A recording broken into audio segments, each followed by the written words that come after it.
Hello, everyone. My name is Emily, and I'm an assistant youth and teen librarian here at Fayetteville Public Library.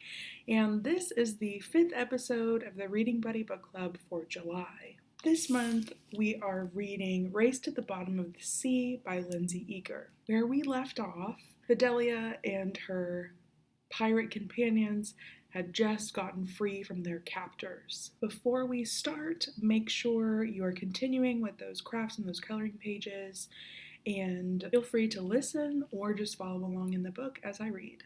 Chapter 14. Their good fortune managed to hold out for a few more hours. Merrick put some space between them and the mainland, and then let the Jewel fly. She eased along the brakes at a steady 14 knots an hour. Fidelia wouldn't have believed it if she hadn't seen the rope herself, dangling over the stern. An impressive speed for a top-notch naval galleon, a scientific anomaly for a schooner in such poor condition. She used to go 20 on a good day, Bloody Elle bragged, spotting Fidelia watching the knots. Fidelia tried to imagine the Jewel as she used to be, her decks scrubbed, the scum scoured from the masts. The beams straightened, the bubbled wood reset and sanded. She tried to imagine its captain in his heyday, too, and then he bent over the helm and coughed, and the image she'd conjured of him, hale and hearty, vanished into the breeze. He looked like something that had been plucked from a drain and wrung out. Had he really once been the terror of the 9 seas? Sheepshot Charlie went up in the cherry picker to mend a few holes in the sail, a job that would have been handled by a rigger if Merrick had a proper crew. But the canvas was patched quickly, a slapdash job, and the sails billowed like strange patchwork blankets. The sea gusts blew harder and stronger, but the horizon was a bleached blue in all directions. Fidelia breathed easily at the unexpected peace, and then she thought guiltily of the Mulvanian pirates. Were they still treading water? Or had the waves already claimed them? A fighting chance, Merrick had essentially proclaimed it, but Fidelia still couldn't think of it as anything but cold-blooded murder. And she didn't care what Merrick said. Throwing NICU overboard wasn't the same as the Quails leaving the Silver Sea Cup alone to succumb to nature's grand plan. Not at all. Why was she surprised? Merrick the Monstrous was a known killer. But last night, with the fire burning in the sandpit and the stars above, the look on Merrick's face when NICU spoke of the red daisies had seemed so, well, whatever she'd seen in Merrick's sapphire eye last night, grace or fear or some sort of change of heart, it had clearly been imagined. She'd seen his cruelty in action, and she wouldn't underestimate him again. She opened her mother's observation book to the diagram of the fish's gills and unscrewed the filtration system from the cylinder. She peered at the tiny holes of the filter, which she had sized out accordingly to this very calculation, here in her mother's hand. Well-oxygenated ocean water contains approximately 6 milligrams of oxygen per cubic foot. Shallow water fish require 10 to 14 milligrams per liter per hour. Cold water fish are in the 6 to 9 milligram per hour range. The idea for the water eater was born of frustration. It was squid mating season, and Fidelia and her father had just hauled Ida back into the platypus for the 3rd time that morning. The diving suit kept springing leaks. They had to keep patching and re-inflating the canvas, and so the hose kept getting tangled, and Ida was exhausted from climbing in and out of the suit. A pair of gills would sure come in handy, Dr. Quayle had said, wiping her sweaty forehead with the back of her ink-stained hand. A pair of gills. The words had burrowed into Fidelia's mind like worms, and while Dr. and Dr. Quayle had reeled in the bait lines, Fidelia had scribbled the first spark of the water eater in her observation book. Dr. and Dr. Quayle had listened and smiled encouragingly when she showed them her plans, but had they done so out of parental obligation or because they truly believed it was a good idea? Now she'd never know. If your average shallow water fish needs 14 milligrams of oxygen per hour, Fidelia figured, her pen scrawling the figures in her observation book, the ocean water has 6 milligrams of oxygen per cubic foot, then she doodled a few scraggly sea plants while her brain ran the numbers. Then a fish would need to process 2 1/3 cubic feet of water per hour in order to be fully oxygenated. Yes, That calculation was right, for a fish. The wind swirled Fidelia's hair into her face, again and again. Finally, she slammed her observation book closed. Maybe Merrick would have an extra handkerchief to tie back her scraggly strands. She walked across the empty deck and knocked on the door of the captain's quarters. "What?" Merrick called. She opened the door, completely unprepared to see a pale, shirtless, strung-out Merrick lying on his roll-top desk, Bloody L at his side. "Ah, perfect timing," Bloody L said. "We could use your scientific eye." She stepped aside, and Fidelia nearly fainted at the sight of a bullet lodged in Merrick's shoulder. The skin around it shattered like a frozen pond. Bloody L pressed a knife into Fidelia's hands. "Try to pop it out in one piece, okay?" "What?" Fidelia said. "No, I'm not a surgeon." She dropped the knife on the desk. Bloody L sighed and picked up the blade, then prodded at the flap of Merrick's flesh.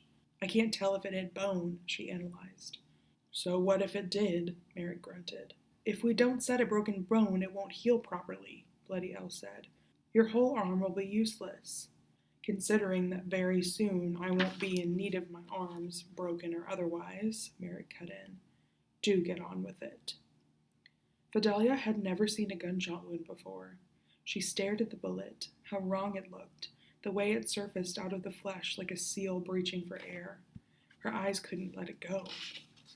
Bloody L gingerly pressed into the wound. It instantly surged with blood.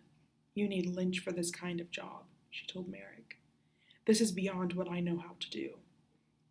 "Yes, well, Lynch is dead, isn't he?" Merrick's blue eye flashed in pain. "Oh, damn it, Elle. I'll do it myself." He seized the knife from her. She threw her hands in the air and stomped out of his quarters. "Charlie," Merrick shouted, "bring me a drink." "We're dry, Captain," Cheap Shot Charlie called, and then, after a moment, "Do you want the candy?" Merrick cursed. Fidelia told herself to look away, but she didn't. She saw every second, Merrick gritting his teeth, digging into his shoulder with the knife, popping out the bullet, his forehead damp as a toad's backside. Then the blood really flowed. Merrick ripped some lining from his peacoat and dabbed at the wound until it stopped its waterfall. He pulled out a sewing kit and threaded a large needle with thick black floss. "Aren't you going to sterilize that?" Fidelia asked. He snorted. "Hardly any point, is there?" Fidelia nervously picked at a strip of paint on the windowsill, then cleared her throat. "I suppose I should thank you." "For what?" Merrick bit off the thread and wiped the sharp end of the needle clean on his coat. She forced herself to meet his mismatched eyes. "I know that bullet would have gone right into my heart if you hadn't stepped in front of me." "Don't flatter yourself," Merrick said. "I'll sacrifice a lot more than my shoulder if you can get my treasure. A set of lungs, a chest, a throat, a life." It was becoming quite a list, the things Merrick was forfeiting in the name of his magnificent fortune. How were they coming? Merrick used one hand to close the flopping, oozing flesh so he could make a clean stitch. "Your wonder gills." A tiny flicker of fear sparked in Fidelia's chest, but she merely shrugged. "Fine," she said. "Fine if I was an actual fish," she finished in her head. "Good," he grunted. "You've got less than a week to get them up and running, or else—" He stuck the needle through his flesh and slapped the desk with a pain. Before she could witness any more carnage, Fidelia charged out of his quarters, taking in gulps of fresh air. Tuna guts and critter blood she could handle, but not the sight of a pirate sewing himself together like a grandmother's quilt. "Oi, pipsqueak!" Cheap Shot Charlie motioned to a puddle of seawater that had sprayed along the lower deck. "Get the mop. Make yourself useful." "If you wanted a cabin boy, you should have kidnapped one." She marched back to the bench and picked up her water eater's disassembled filtration system, inspecting the holes again with the new numbers in her head. 2 1/3 cubic feet of water, she thought, and it's been processing way more than that. But how could she possibly make the holes in the filter smaller? Try to plug them with tar? Find a new filter altogether? No answers. not even a whiff of an idea.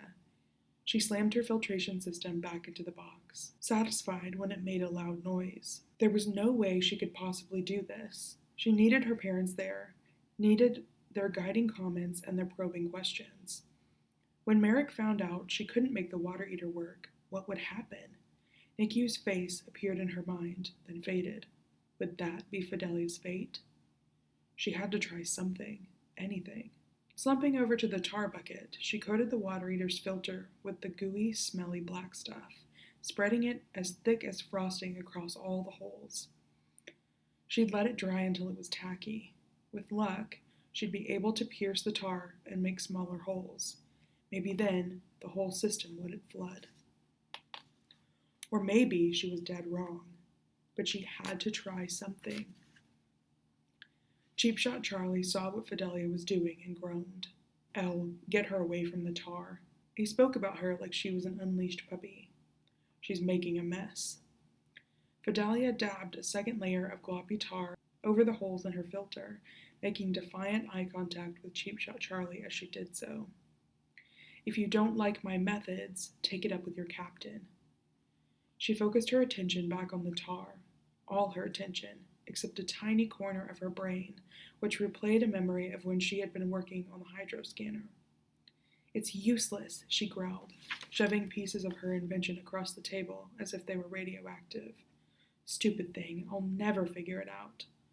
Her mother had set a plate of toast and tomato jam on the table and kissed Fidelia's forehead. So you're at that stage, are you? Fidelia folded her arms. What do you mean? Her father grinned. You've had this moment with all your inventions. You make that exact face, that frowning, pouting, the world's a black hole and everything's ending face. Ida demonstrated the pout for her daughter, who immediately wiped her own face clean of expression. You always reach this point, Arthur said, kneeling down to Fidelia's level. And you always break through, Ida said. Don't stop now. Elle, where's Captain? Cheap Shot Charlie pulled Fidelia out of her recollection before the tears fell. Bloody Al was inspecting an old line of oakum between boards. Fixing up his bullet hole. Why? Cheap Shot Charlie nodded at the starboard railing. We're nearly there. Chapter 15. For a terrifying moment, Fidelia thought he meant the cave. How could they have reached it in less than a day? Unless Merrick wasn't just monstrous, but miraculous as well. But no, they hadn't even hit tropical water yet. The air still had the crispness of a continental zone. Of course they weren't there yet. So what had Cheap Shot Charlie spotted?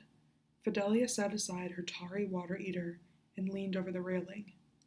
Something poked up through the water, something that looked like bright red hands reaching skyward with spiky, curvy witch's fingers. Fidelia recognized it on sight. Fire coral. The coral of the damned, a rare and dangerous variety of fire coral that sliced and cut and burned through flesh. Its fringes split into sections of 6 instead of 5. She could have found the exact pages in her own observation book, 4-year-old Fidelia's sketch in red pencil, giant flames along the margins to indicate, ouch, do not touch. Charlie, Bloody Elle said quietly, do you think we should call him?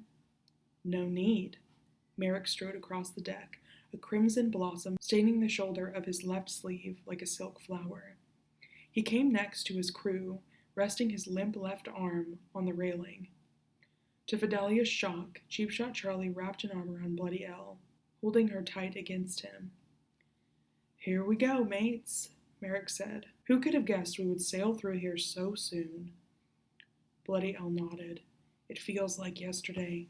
The 3 pirates stood there like this in silence, Bloody Elle and Cheap Shot Charlie entwined, Merrick beside them with his dead arm and stony face.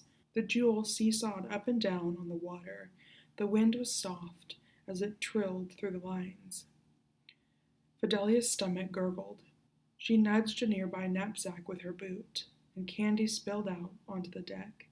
She wrinkled her nose, about to ask them if they really expected her to survive on Bon Bon Voyage sweets, when Bloody Elle reached up and removed her headscarf, letting her dirty white blonde tresses hang loose as she traced her wrist tattoos with wandering fingers. Merrick had closed his eyes, and he murmured something, words that fell and were lost in the din of the waters. And then, most surprising of all, Cheap Shot Charlie took a breath and started to sing.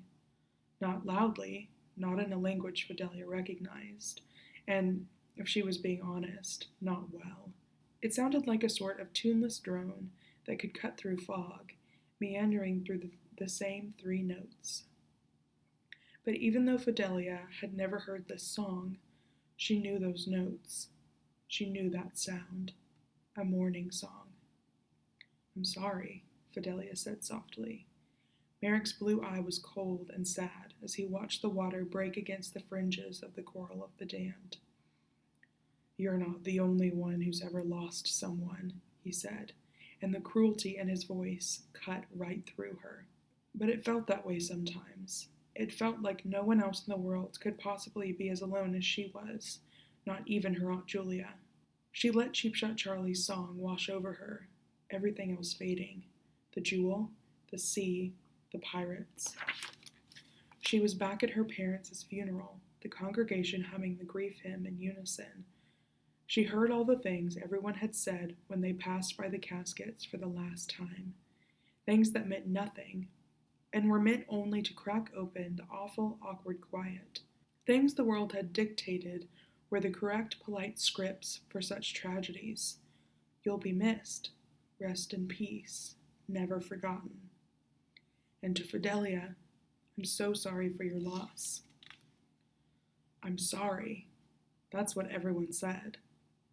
The constables were sorry, the sailors at the Book and Bottle were sorry, the professors from the university were sorry, Aunt Julia was sorry, but sorry was a blanket that left your feet cold, a thin soup that couldn't fill the aching hunger in your bones. Sorry was the only thing people could offer, and it was a cruel, false replacement for what she had lost. Everything Fidelia had been waiting to hear, everything she had been waiting to feel, was here, in this boatswain's simple morning song. Her chest took in the notes, filling itself with recollection. Her tears spilled over, those 3 notes, over and over. The breeze picked itself up, drying the tears on her cheeks. The jewel bucked, and Fidelia nearly lost her balance at the railing. Was that the wind howling, or Cheap Shot Charlie's song? Again, the breeze blasted, blowing Fidelia's hair into her mouth faster than she could spit it out, and her insides clenched in fear. She backed away from the railing, her hands finding the mizzenmast. She clung to it, clawing into the wood. Behind her, Merrick shouted something to Bloody Elle, but Fidelia could hear only the wind, that horrible, deafening howl. It was back, and with a vengeance. The undertow. The noises alone were worse than her darkest memories of the storm. Violent slaps of the canvas sails, the entire ship shaking its boards, wind moaning like a banshee, and above all, the hiss of water spraying up in fountains above the deck line. It was incredible how quickly the undertow could accelerate, but to pause and marvel at it was a deadly move. Merrick was just as swift to respond. "Charlie," he ordered, "tie the base down. Elle, take the helm, now." The crew members swiftly ran to their positions as the sky dimmed. Everything was cast in shadow now, the sun an empty promise behind the gray clouds. "Coil," Merrick barked something to Fidelia, but Fidelia couldn't move. She was petrified, stuck against the mizzenmast, her feet trembling, her lungs unable to inhale or exhale. Louder than anything, louder even than the storm, she heard Cheap Shot Charlie's morning song, playing in her head again and again, a music box. Across the deck, she saw the 3 observation books blow open on the bench, pages thrashing. She saw it, her eyes took it in, but it meant nothing. Her brain was frozen. "Quail!" Her ears could hear Merrick calling her name, but this didn't register. Nothing did. Her heart fluttered, such a delicate feeling inside her chest, when all the world around her screamed and swirled. How close is the storm? Ida Quayle's voice made tinny through the egg's radio. Fidelia's answer that day, "We have a while." The undertow had found them that day. It didn't give a flying fish that Dr. and Dr. Quayle were esteemed marine biologists or that they were beloved parents. It didn't care. And it had found her again. And now it was her turn. Fidelia held on to the mast and waited for the ship to capsize, waited for the inevitable wave to crash over her head and pull her under the steely blue. "You'll be missed. Rest in peace. Never forgotten. I'm sorry." "Quayle!" A pair of rough, bony hands seized her face, knocking her glasses sideways. Merrick was shouting, inches from her face, his good eye wild and electric. "Snap out of it." Fidelia blinked. "My parents," she stuttered. "My parents." "Listen to me." Merrick kept his hands on her cheeks, speaking slowly and loudly. "You are not going to die today. Do you hear me? Get your things from the bench and go to my quarters." He pried her off the mizzenmast. She scrambled to the bench, her legs miraculously working despite their shaking. She shoved the observation books into her bag, her mother's, her father's, and hers, all three safe, then grabbed the box with the water eater parts and headed for Merrick's quarters.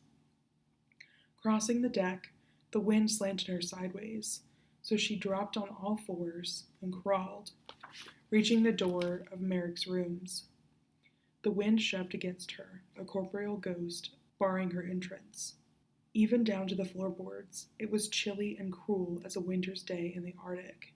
The wind stung as it bit at their cheeks, their noses, their hands. A ghostly whistle sounded in the distance, or was it right beside them? Fidelia wanted to huddle up in a ball, just lie there and let the undertow do its worst. "Quayle, get inside," Merrick cried. "I won't tell you again." With the last of her strength, she yanked on the rusted door handles.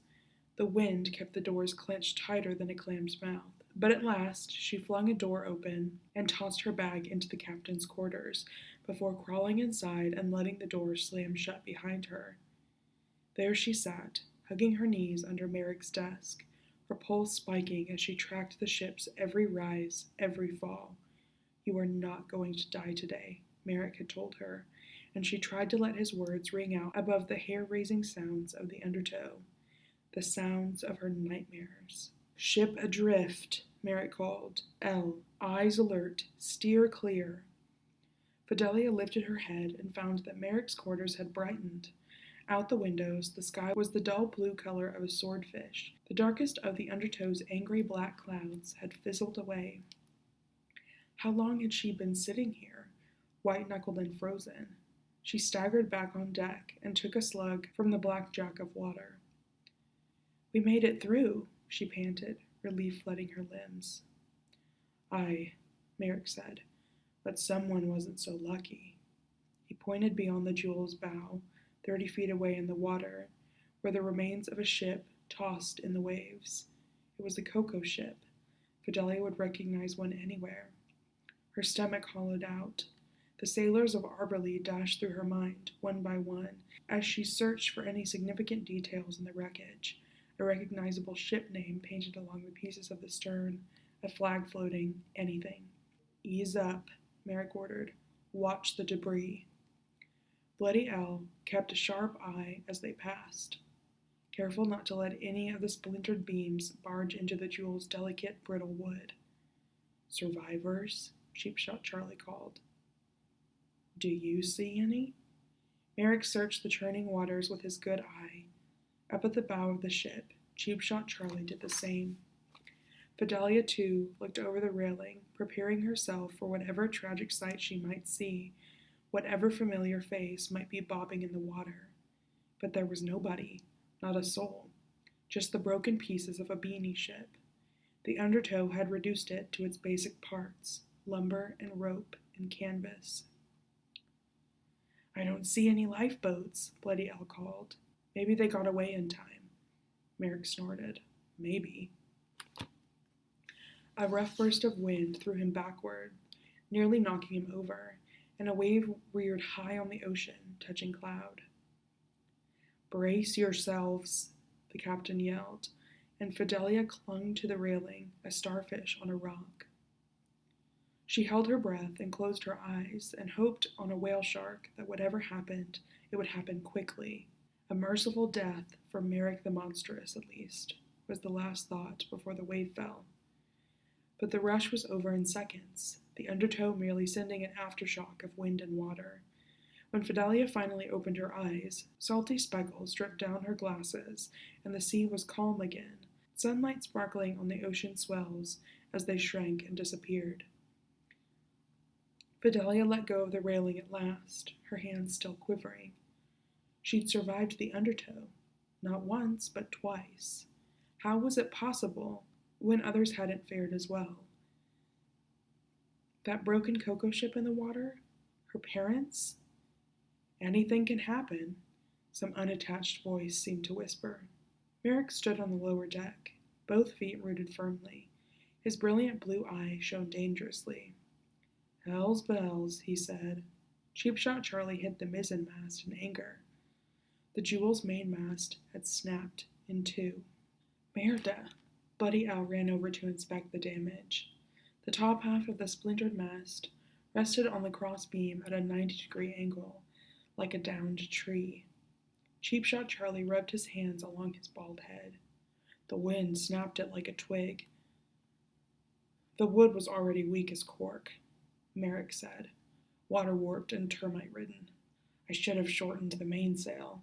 Bloody Al spat over the railing, cursing again. "Your captain should have instructed you," Merrick said. "How could you have known?" "I'm the captain," Merrick cut in. "It's my job to know." He bent over and coughed.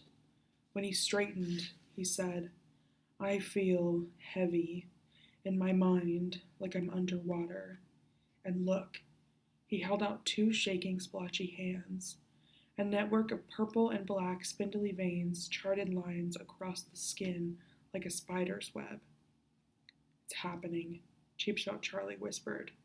"We have to hurry." Bloody Al's jaw trembled as she stared at her captain's mottled hands. "We can't make it without the mainmast," Merrick said. "If the undertow hits again, we'll capsize." He coughed again. "And I don't expect to stay on schedule with the hull as it is. It's already filthy with barnacles." Fidelia leaned over the railing. Yes, the little buggers blanketed the hull in an almost velvety mass. An inevitable occurrence when sailing across the sea. "We can't careen her, Captain," Cheapshot Charlie pointed out. "Not without a crew." Merrick closed his eyes, searching for a solution. "Captain," Bloody Al said slowly, "considering our heading and our current location, we might consider—" She cleared her throat. "No." Merrick's mismatched eyes flew open like window shades. "Not Medusa's." "Who is Medusa?" Fidelia asked, but the pirates ignored her. Not even a gruff demand from Merrick that she keep her questions to herself. "Medusa's is only a 2-hour sail away." Bloody Al's cautious gaze was still on Merrick, as if he were a bull shark she was trying not to upset. "We'll stay just long enough to repair the mast and clear the hull. Then we'll be on our way and—" "No. What other choice do we have, Captain?" Cheapshot Charlie argued. "Row our way to the tropics? Let the Navy catch up to us? Find another ship?" "I won't sail anything but the Jewel." "Then we either sail to Medusa's grotto and fix her up," Cheapshot Charlie said, "or we wait for Bridgewater."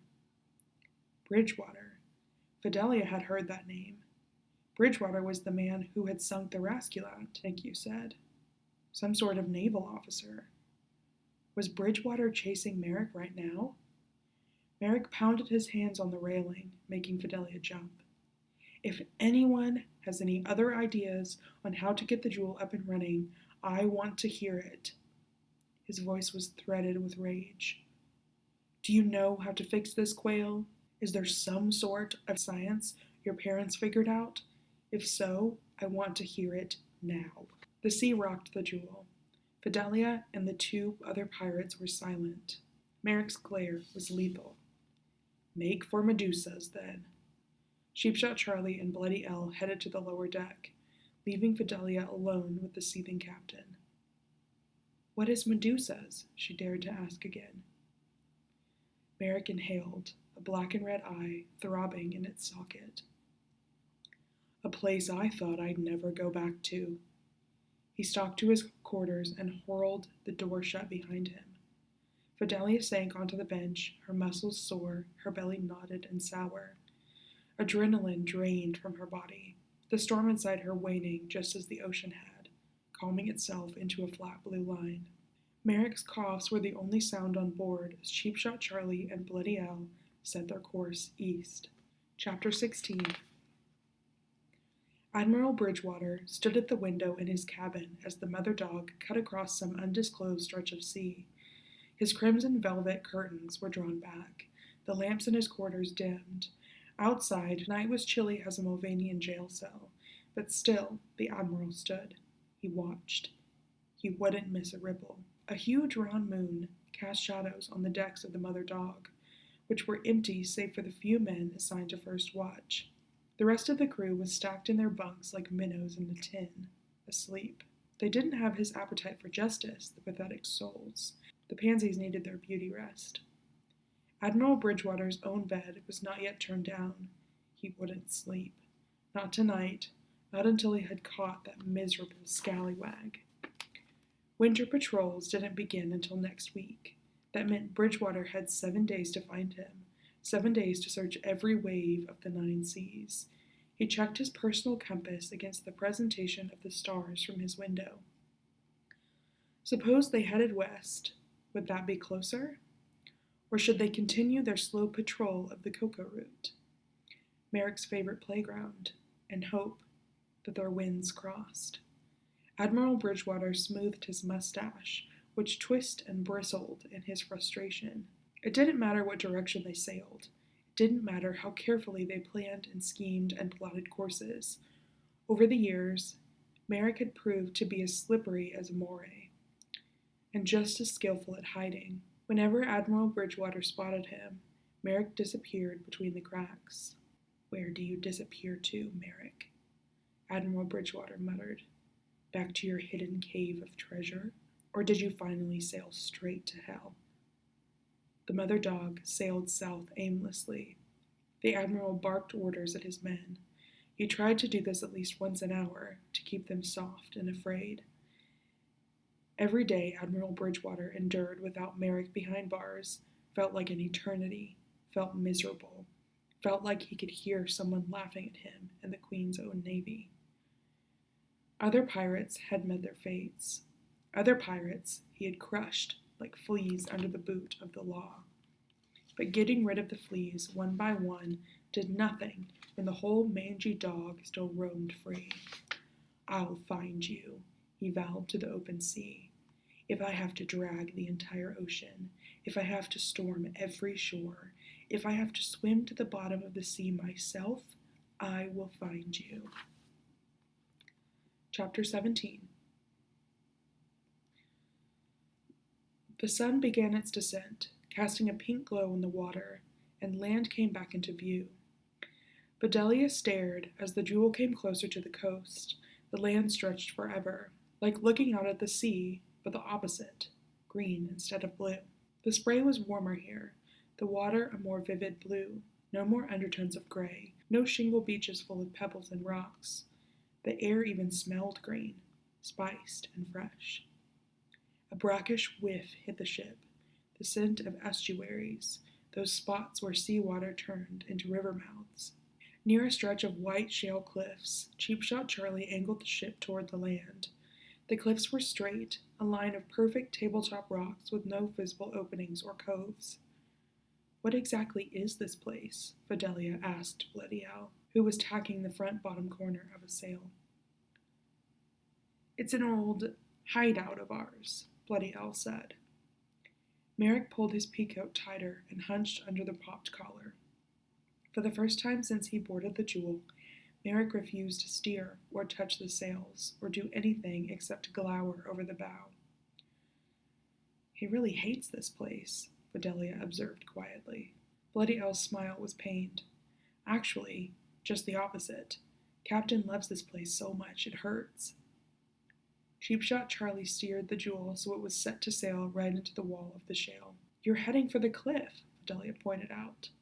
The Jewel held steady. "The cliff!" Fidelia's voice sharpened. "We're going to smash right into it." She looked at Bloody El and Merrick for their reactions, but they barely blinked. She marched to the helm. "Charlie," she cried, "I'm not going down in a shipwreck after all you've put me through." "Out of the way." Cheapshot Charlie steadied the wheel. The bowsprit was feet away from kissing the cliffs. "Hang on to something," Cheapshot Charlie commanded. Fidelia obeyed, grasping a guard line. Just before the Jewel's needle nose made contact with the cliffs, the ship slipped right through it, as if the cliff were just a phantom. Clear, cool water trickled down from the river channel in the cliffs. A curtain of water, Fidelia realized. A secret waterfall, which reflected the stony white of the cliffs as it streamed down into the ocean. A path camouflaged so well that if you didn't know it was there, you'd never find it. From behind the waterfall, the opening was clear. A wide arch, leading to a dark grotto, cut out by centuries of waves curling themselves against the cliffs. The last gasps of sunlight finally disappeared as Cheapshot Charlie steered the ship into the depths of the grotto. Deep under the cliffs, into the largest natural chamber Fidelia had ever seen. The sunlight was gone, yes, but it had been replaced by a radiating blue light, almost as if the water itself were the source. The whole grotto gleamed with it. Fidelia leaned over the railing and gasped. Soft electric blue lights pulsed through the water. Jellyfish. They were so beautiful. Her eyes pooled with tears. If only Mom and Dad could see this. "Jellyfish," she whispered. "Medusas." It was the first thing Merrick had said in hours. "Yes, medusas, a whole bloom of them." "Bloom," Merrick repeated. 2 or more medusas is called a bloom, she explained. Medusa's grotto. Not a person, but an animal. The medusas flexed their billowing bodies, thin and delicate as chiffon skirts, tentacles streaming ribbons in the water. Not a ripple among them as they floated around the ship. Fidelia's face glowed. She watched the little blue jellies, mesmerized, while Cheapshot Charlie brought the ship deeper into the grotto, until Merrick told the pirate to drop anchor. She finally peeled her eyes away from the dancing blue ghosts. Merrick climbed down the starboard side of the Jewel onto a wooden dock, which was built right onto the grotto. Several tunnels lined the curving wall behind the dock, like a row of hallways, offshoots, caverns that continued back. How far under the cliffs, Fidelia couldn't tell. Underneath the entire mainland? There could be a whole pirate network underneath the cities of the world, and no one would know. Merrick spoke to his crew, who were tying off the Jewel and assessing the broken mast. "Quail, you help me with the barnacles. El, Charlie, the mast." He set his jaw and looked each of his shipmates square in the eye. "There's no reason we should be here past nightfall." He moved to the hull of the Jewel, a steel scraper and his knife out and ready. "Quail," he barked, "are you going to give me a hand, or do I have to take it from you?" Fidelia followed him to the bow of the ship, but her eyes stayed on those tunnels. She glanced down one tunnel and saw a room, a round office, an old roll-top desk, drippy walls covered in maps and graph paper, cold-looking candles with blackened wicks, everything buried in dust and cobwebs and time. What else would she find if she slipped away to explore? "What is this place?" she asked, more to herself than Merrick. He knelt on the dock, aligned his scraper with one of the barnacles clustered on the Jewel's bow. "It's best forgotten," he growls. On the dock post behind him, words were carved into the wood, Merrick plus Jewel. Fidelia almost snorted.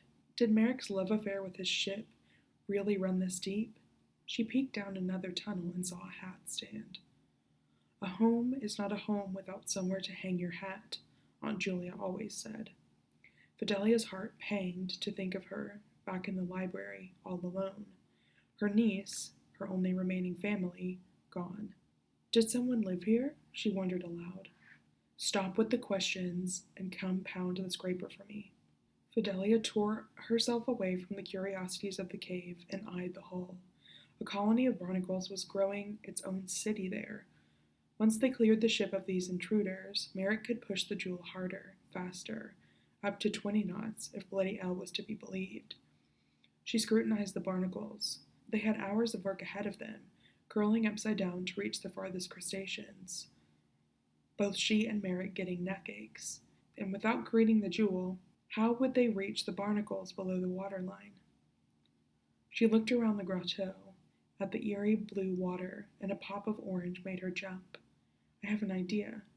Unlacing her boots, she scooted to the edge of the dock. There, she said, near that rock. Merrick frowned. What am I looking at? Common starfish, Pisaster austraceus. He stared at her. They eat barnacles, Fidelia explained. Trust me, this'll be a feast to them. She climbed down into the water. Ooh, cold, cold. Her shrieks echoed in the grotto. Jellyfish swirled around her, floating blue paper lanterns keeping their distance. Mind the medusas, Merrick warned. They pack quite a punch. Don't worry, Fidelia said, wading across the water. I know how to handle dangerous animals. She stopped, waiting for the jellyfish to drift in front of her. You'd be surprised how timid most of them are. That's actually what they want you to think, Merrick called. Then when you're close enough, they sink their teeth into you. An image flashed to Fidelia. A wide shark's grin, mottled gray skin, a pair of endless black tunnels were eyes. A creature so big it could swallow her whole. A real monster, some might say, but still, a 20-foot fish with fresh mackerel blood on its teeth would always be, to her, more fascinating than frightening. The rock was plastered in pale orange starfish, lying in a heap, a pile of limbs. Fidelia lifted them one by one, gingerly placing them in her overstretched skirt until she had nearly 50 of them. Starfish will eat the barnacles, Fidelia recited as she carried a cargo back to the dock. And then king crabs will eat the starfish, and then people will eat the king crabs. Someone, somewhere, will be dining on these very crustaceans in a fancy seafood restaurant come springtime. How wonderful to know that I'll be outlived by the crust on my ship. Merrick took the starfish from her, stacking them on the dock, and smiled his terrible crooked smirk. Don't worry, Dr. Quayle. Death is a part of life, remember? Irritation loosed Fidelia's tongue. Maybe I'm not as ready to accept it as you are. Ouch! A sharp sting right above her knee. She stumbled from the white-hot, blinding pain of it, grasping for the dock. What is it? Quail? Quail? Merrick grabbed her hands, holding her steady. Jellyfish, she choked out. She tracked the way the venom curled around the wound. First, the sting of the tentacles, next, the burn of the venom pulsing through her skin. In a moment, her leg would cut off all feeling, not to shut down nerves permanently, but to offer an alternative to fainting from the pain. Yes, here came the numbness. Her leg was now dead weight. Merrick yanked her out of the neon water. Where is it? He demanded. Still horizontal and stiff as a plank, Fidelia ripped through her stocking and found the sting. The skin was already blistering. He inspected the sting, using his fingernails to remove a few stray stingers. Nothing to do now except wait out the pain. Will it scar? She asked. Without a doubt, Merrick said. But what's life without a few scars? Fidelia took in his black and red eye, his bandaged shoulder, where a crater from Nikki's bullet still festered. There were a few things she wouldn't mind remembering from this whole journey. These beautiful jellyfish wafting through the water like strange aliens, for one. She'd never seen anything like it.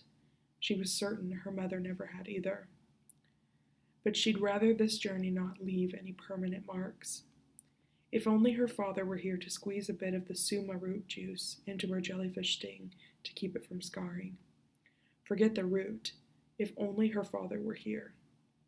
The worst of the pain subsided after a few moments, and then Fidelia directed Merrick in decorating the barnacle-encrusted hole with the starfish. To his annoyance, the starfish did not immediately devour the crunchy little pests. "Give them a minute," Fidelia said. He coughed. "I don't have very many to spare." He shifted from his haunches, dangling his legs over the edge of the dock. Fidelia took a seat next to him, 12 inches of space between them. "How much time?" she asked. She didn't expect him to answer, but he surprised her. "Who knows?" He examined his pocket watch, the water's reflection turning his face blue. "Another few days or so," he said. "Days?" Fidelia balked. "How fast do the red daisies work, anyway?" "Fast." He narrowed his sapphire eye at her. Enough prying, enough questions. Only a handful of days. "That's why you're in such a hurry," she realized. "You want to get your treasure before you—" "Maybe I just don't like to dilly-dally," Merrick said. Fidelia knew better than to believe him. This was the strange way he communicated. She had learned in the last 24 hours with the pirate, saying the opposite of what he meant, in a cruel, mocking way, to derail the less clever, to filter weak people from his conversation. A brutal form of sarcasm. How befitting a pirate captain. "But why do you want treasure?" she had to ask. The terrible image surfaced again in her mind. Her parents, clinging to life in the egg, their last breaths being taken. What whispers came out of that breath? What were they thinking? "Your last days of life," she said, her voice sharpening. "And you spend it hunting for gold? Why? What could someone possibly do with treasure if they were dying?"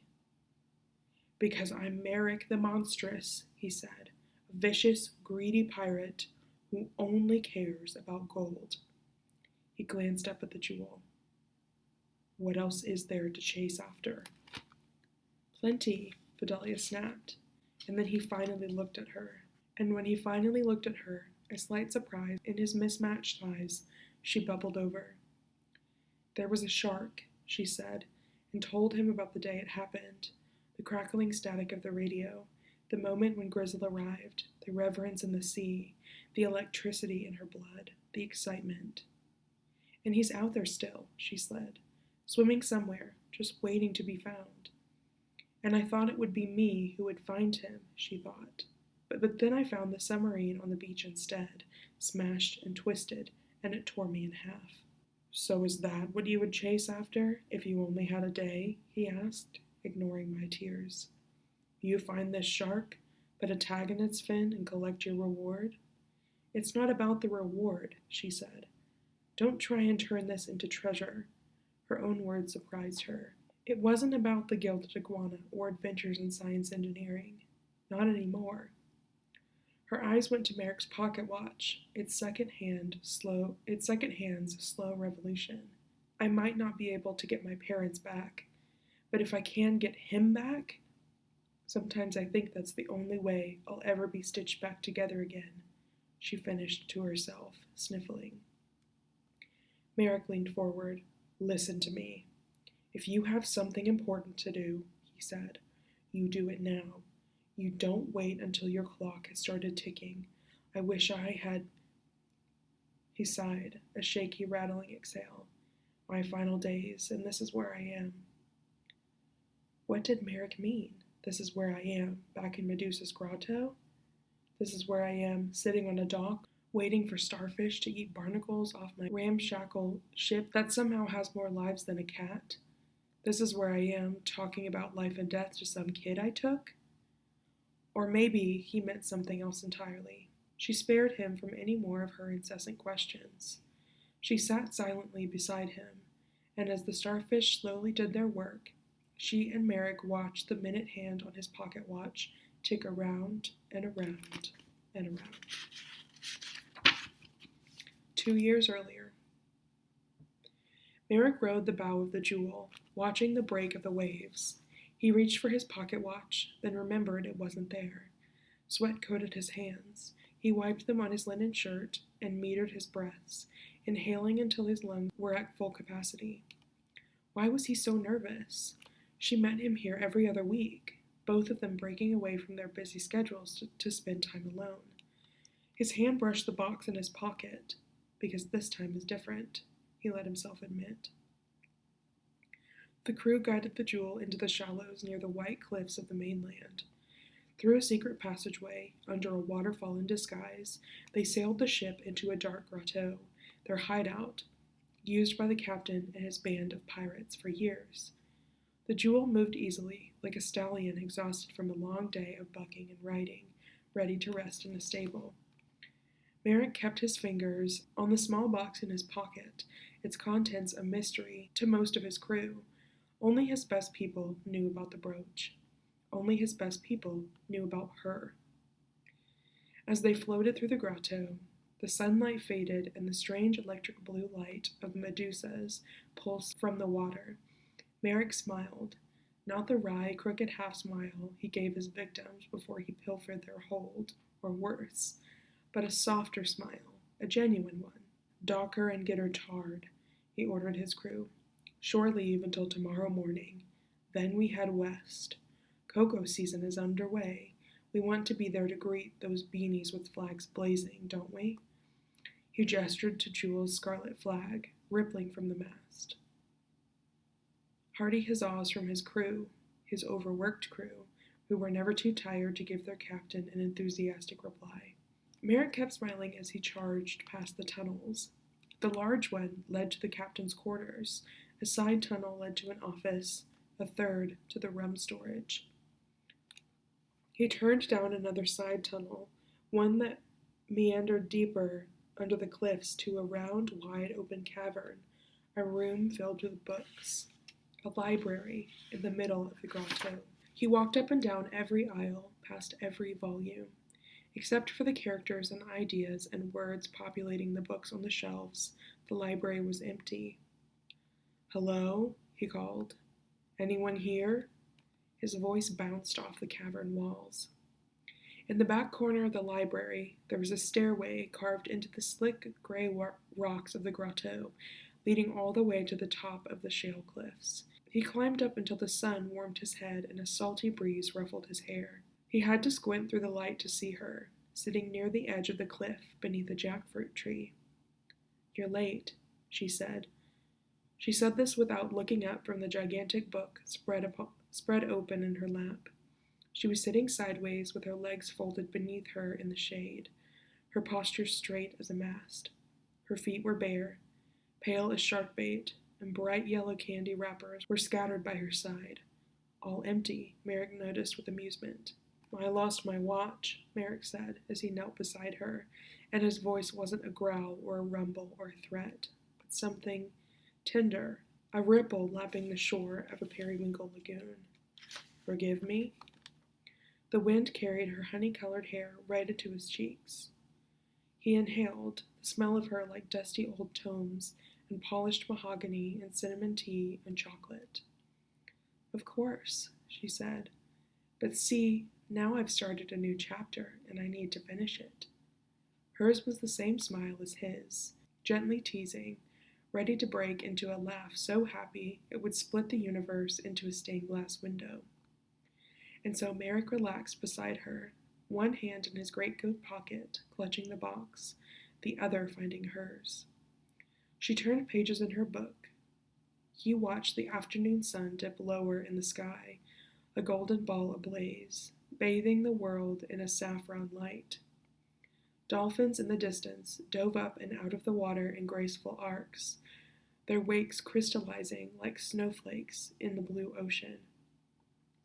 When she finished her chapter and closed her book, she looked right at him, and he suddenly forgot everything he'd rehearsed to say to her. "Choco Glop?" she offered, holding up a sweet from Bon Bon Voyage sweet shop. "Last one. I saved it for you. He stammered. And she patiently waited for the man who commanded the fear of the 9 seas to summon his courage and continue. I'm so happy, he says, here with you. It wasn't what he planned to say, not at all. Apparently his practiced speech had stayed on the deck of the Jewel. But it worked. She blushed. Something in her gray eyes glittered as she squeezed his hand. I'm happy, she echoed, here with you. Merrick pulled the box from his pocket. Were his hands truly shaking? He hadn't been this nervous since the first time the Navy backed him into a corner with cannons blasting. This is for you, he said, and I want you to know I bought it myself.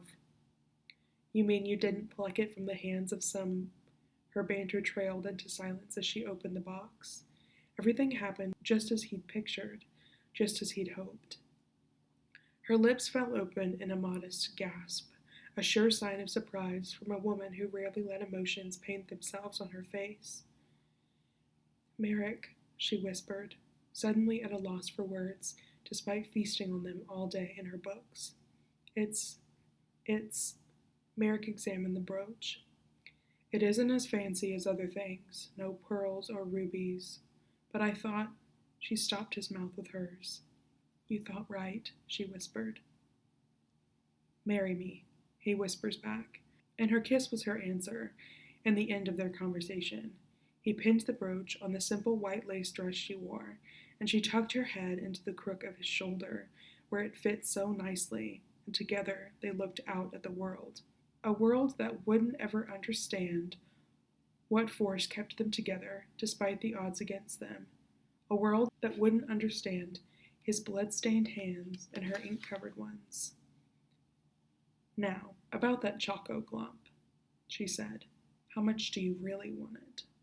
He snorted and unwrapped it for her. Your stomach must be made of steel. The sun set. Stripes of vibrant pinks and purples, like watercolors running, streaked across the sky, and seabirds cawed.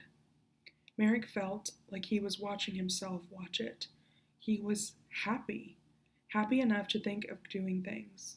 Happy enough to think of doing things. Drastic things. A wife. A home. Dry land. She sighed, a sound so contented and blissful that Merrick could feel himself unraveling somehow. How did she do it? How did she manage to strip him down to his core and make him feel boosted up, higher than he'd ever been, in the clouds with the gulls?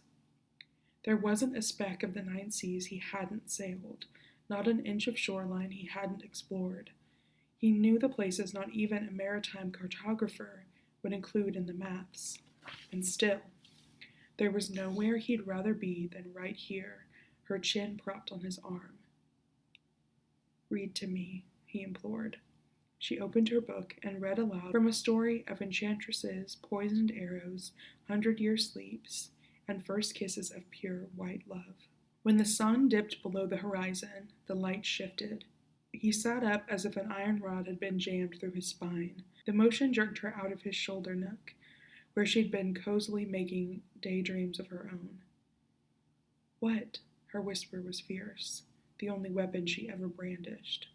What's wrong? Merrick didn't answer her. He stood and yanked a spyglass from his pocket. When he couldn't get the angle he wanted, he left their spot beneath the jackfruit tree and ran to the edge of the cliff. Left her behind. Bridgewater, he mumbled as the unmistakable sails of the galleon, pride of the Queen's Own Navy, came into view. Its crisp white sails glowed against the twilight water. Merrick, she said, tell me what's going on. It's the Admiral. The same mouth he'd used to kiss her moments ago now curdled in rage. He thought the sunset would camouflage his ship. You said you were done with work tonight, she protested. This is supposed to be our time. He can't find us, do you understand? He can't find the grotto, Merrick said. I have to meet him. He collapsed the spyglass. We'll strike first. He won't know what hit him, pompous old bilge rat. You promised me, Merrick. She stood, and the light hit her new brooch, splintering the last of the sunset into the captain's eyes, reds, fuchsias, deep oranges. I know. Merrick seized her shoulders and gave her a quick, perfunctory kiss. But I have to do this. For us. For us. It was the falsest gift he'd ever given her. From the top of the white cliffs he whistled, and from every tunnel beneath, his crew stopped their lounging and frolicking and jumped to attention. The captain's whistle meant all hands on deck. Captain's whistle meant Bridgewater. Get inside the grotto, Merrick directed, and no matter what happens, you stay there. Stay until I come for you. But what about there's food and water and books? You'll have everything you need. Please, Jewel, he said, do this for me. Her gray eyes swirled with angry clouds, a storm raging. But he didn't see them. She picked up her book and headed down the stairs into the grotto. She looked back at him, but he was already somewhere else, his face flushed with the bloom of adrenaline. Hide and seek with the enemy, his greatest game, his greatest passion. His first love, she realized with a stab. From inside Medusa's grotto, she watched his ship disappear under the hidden waterfall, back out to open sea. Then she tucked herself deep in the caverns so she wouldn't hear the stray cannons, the blasts, the ricochets, the ringing of battle. Sounds that made her heart pang and tremble. She ate shrimp and shellfish and sweets from Bon Bon Voyage. He kept them on hand, just for her, and once upon a time this had made her swoon. But now she felt like she could never taste chocolate again without tasting this disappointment, this bitterness of crumbling expectation. She drank the cool water and watched the jellies swim and waited. And that's where we're going to stop for today. I hope you guys are enjoying Race to the Bottom of the Sea. We should have another video coming up in the next few days, so stay tuned and I will see you guys next time. Bye!